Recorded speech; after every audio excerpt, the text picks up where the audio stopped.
देख लेने से आपको समझ नहीं आएगा जब तक कि आप मेरी बातों को गौर से समझेंगे और सुनेंगे नहीं, ठीक है। तो मैं पूरे पेपर पैटर्न के हिसाब से आपको समझाती हूँ। सबसे पहले पेपर पैटर्न है आपका एमसीक्यूज़, ठीक है। तो एमसीक्यूज़ आपके पास टोटल 17 एमसीक्यूज़ होता है। और अगर पूछा जाए कि टीचर इसकी तैयारी कहाँ से करनी है, तो इसकी तैयारी के लिए सबसे बेस्ट है आपके पास कि आपके चैप्टर के एंड में जो एमसीक्यूज़ मौजूद होते हैं उनसे आप प्रैक्टिस करें, ठीक है। और इनके अलावा अगर प्रैक्टिस करनी है तो आपकी जो 10 ईयर है या 5 ईयर है, आप उससे भी रिलेट करके एमसीक्यूज़ की प्रिपरेशन कर सकते हैं। एमसीक्यूज़ से नंबर गेन भी किए जा सकते हैं और नंबर्स जो हैं ख़राब भी किए जा सकते हैं अपने, ठीक है। तो एक एमसीक्यूज़ बहुत आपके लिए कीमती चीज़ है। नेक्स्ट चीज़ है आपके पास सेक्शन बी, जो कि है शॉर्ट क्वेश्चन आंसर, ठीक है। शॉर्ट क्वेश्चन आंसर्स में क्या है आपके पास कि जो शॉर्ट क्वेश्चन आंसर हैं आपके, उसमें टोटल आपके पास 12 गिवन होते हैं शॉर्ट क्वेश्चंस। उन 12 में से आपको 8 अटैम्प्ट करने होते हैं, ठीक है। आपके पास 12 गिवन होते हैं और उन 12 में से आपको कितने अटैम्प्ट करने होते हैं? 8। अब इन 12 में से 8 अटैम्प्ट करने का सबसे आसान और बेहतरीन तरीका है न्यूमेरिकल्स, ठीक है। तो इन जो 12 में है ना, इन 12 में से 6 तो आपके पास न्यूमेरिकल्स ही होते हैं, ठीक है।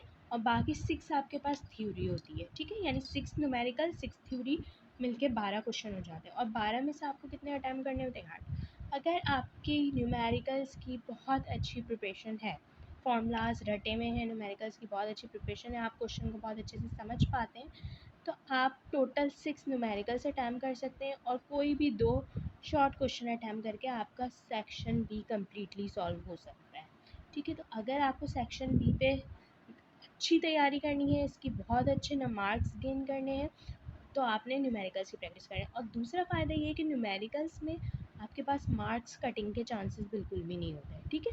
तो न्यूमेरिकल अगर आपने सही किया है तो आपको फुल मार्क्स मिलेंगे और न्यूमेरिकल में आपकी मिस्टेक है तो कट जाएंगे। जबकि थ्योरी अगर आपने पूरी सही भी लिखी है तब भी उसमें से मार्क्स डिटेक्शन की जाती है, ठीक है। तो आपके पास बेस्ट तरीका ये फिज़िक्स में हाईएस्ट मार्क्स गेन करने का, आपने क्या प्रैक्टिस लाजमी करनी है? न्यूमेरिकल्स। अब आ जाते हैं हम अपने गेस्ट पेपर की तरफ। Chapter number 1। चैप्टर नंबर 1 में से सबसे पहले आपने फ़िज़िक्स की डेफिनेशन करनी है और इसकी कोई भी 5 ब्रांचेस याद कर लेनी है, ठीक है। पेज नंबर 6 पे आपके पास टेबल्स गिवन है, ठीक है। वो टेबल्स आपने एमसीक्यूज़ के लिए देख लेने हैं, बहुत इंपॉर्टेंट होते हैं। उसके बाद डेफिनेशन की बात आए तो डेंसिटी का टॉपिक आपका 2023 के पेपर में आ चुका है, ठीक है। तो डेंसिटी का टॉपिक इतना इंपॉर्टेंट नहीं है आपके लिए। बाकी आपके पास कौन इंपॉर्टेंट है? Volume, significant figure, prefixes, vernier calliper, screw gauge. Vernier calliper का आपको लीस्ट काउंट भी याद होना चाहिए, उसका फॉर्मूला भी याद होना चाहिए। इसके साथ साथ आपको वॉल्यूम का फॉर्मूला भी याद होना चाहिए, सिग्निफिकेंट फिगर निकालनी आनी चाहिए, प्रीफिक्सेस सारी याद होनी चाहिए, ठीक है। सिर्फ डेफिनेशन का मतलब ये नहीं कि सिर्फ आपने डेफिनेशन को देखा और इट्स ओके, उससे रिलेट की भी हर चीज़ को आपने देखना है। इसके अलावा आपको न्यूमेरिकल इस चैप्टर में से पेज नंबर 21 और पेज नंबर 30 पे मिल जाएंगे, उन न्यूमेरिकल्स की भी अच्छे से प्रिपरेशन करनी है।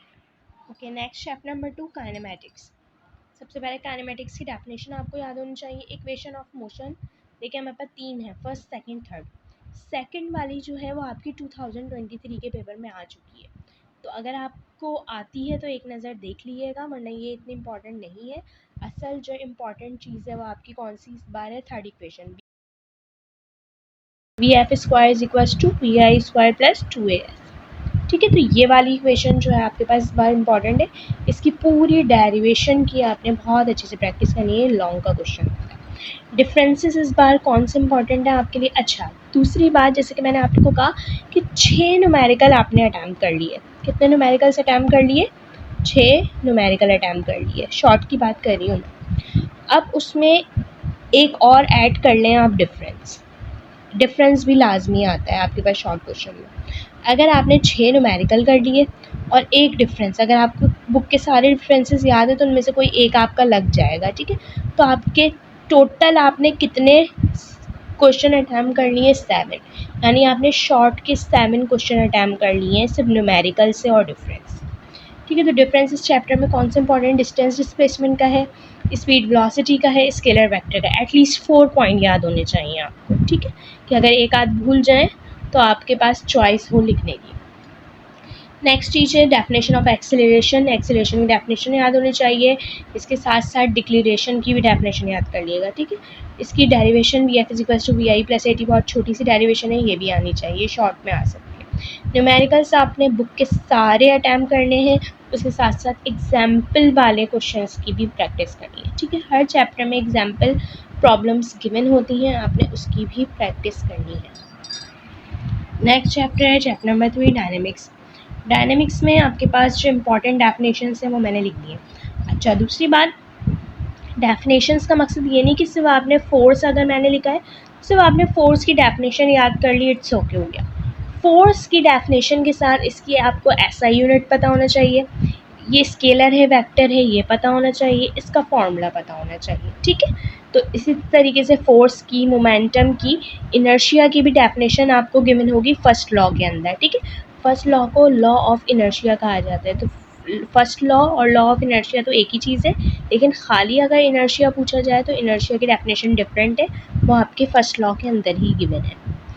Centripetal force, centrifugal force, friction, centripetal acceleration और लॉज ऑफ न्यूटन। न्यूटन के तीनों लॉज आपको पता होना चाहिए, उसकी स्टेटमेंट, उसका इंट्रो सब पता होना चाहिए, ठीक है। आगे आ गए, इस चैप्टर से डेरिवेशन क्या है। डेरिवेशन आपके पास P is equal to M V वाली है, इतनी इंपॉर्टेंट नहीं है, ये आपके न्यूमेरिकल में आ जाती है। Delta p is equal to F t की जो है आपके मोमेंटम से रिलेटेड फोर्स इनटू टाइम वाली डेरिवेशन है, इसको लाजमी कर लिएगा, ठीक है। Law of conservation of momentum आपका 2023 में आ चुका है, ठीक है, तो इतना इम्पॉर्टेंट नहीं है, एक बार देख लिएगा। इंपॉर्टेंट चीज़ इस वक्त क्या है आपके पास, न्यूटन्स का सेकंड लॉ। सेकंड लॉ कौन सा है, F is equals to m है, ठीक है। इसकी पूरी डेरिवेशन, स्टेटमेंट, हर चीज़ रटी हुई होनी चाहिए। फिर ये फ्रिक्शन के टॉपिक से फ्रिक्शन की छोटी सी डेरिवेशन है, F is equals to mu R और F is equals to mu M G, ठीक है। ये छोटी सी डेरिवेशन आपको आनी चाहिए। नेक्स्ट आपके पास टाइप्स ऑफ फ्रिक्शन, फ्रिक्शन की टाइप्स, रोलिंग, स्केटिंग वाली, और उसके अलावा एडवांटेजेस इसके, डिसएडवांटेजेस और मेथड्स। ये टॉपिक आपका इस बार बहुत इंपॉर्टेंट है, ठीक है। न्यूटन सेकंड लॉ आपके लॉन्ग के लिए इंपॉर्टेंट है, और टाइप्स ऑफ फ्रिक्शन का टॉपिक आपके शॉर्ट के लिए इंपॉर्टेंट है। और इसमें से डिफरेंस कौन से याद करना है आपने, मास और वेट का। नेक्स्ट है आपके पास chapter number 4, turning factor forces. सबसे पहले तो इम्पॉर्टेंट तरीन चीज़ आ गई आपके पास, हेड टू टेल रूल, जो कि आपके शॉर्ट में बहुत इंपॉर्टेंट क्वेश्चन है। नेक्स्ट है आपके पास मूवमेंट ऑफ फोर्स, ठीक है, इसकी छोटी सी डेरिवेशन है, वो भी देख लिएगा।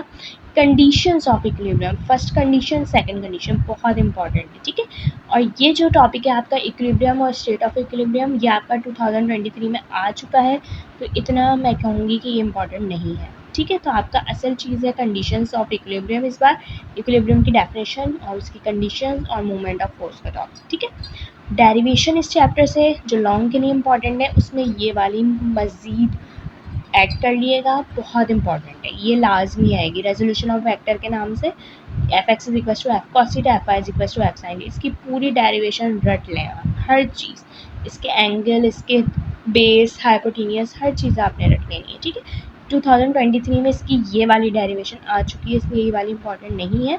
सिर्फ मैं आपसे कहूँगी कि इस वाली डेरिवेशन, ये पूरी एक ही डेरिवेशन है, इसकी प्रैक्टिस करें।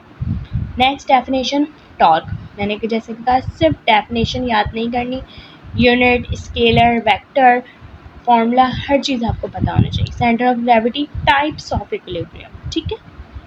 नेक्स्ट चीज़ है आपके पास, ये क्वेश्चन बहुत इंपॉर्टेंट है आपके लिए, write 3 necessary conditions for 2 forces to form a couple. Couple को फॉर्म करने के लिए कौन कौन सी कंडीशंस इंपॉर्टेंट है, ठीक है। तो तीनों कंडीशन आपकी बुक में गिवन है, छोटी छोटी सी हैं, दो लाइन की, वो वाली कर लिए। नेक्स्ट आ जाते हैं हम chapter number 5, forces and matter, ठीक है। फोर्सेस एंड मैटर में सबसे इंपॉर्टेंट चीज़ आपका है हुक्स लॉ विथ फॉर्मूला, इसकी एक्सप्लेनेशन पूरी देनी है, with formula F is equals to minus k x वाला, ठीक है।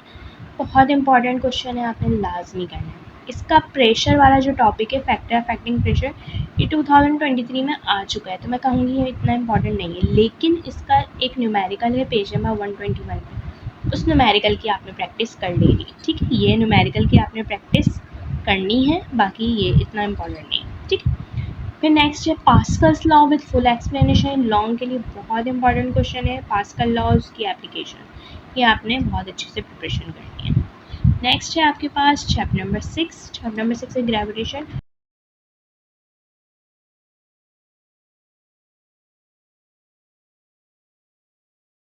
आर स्क्वायर, ठीक है।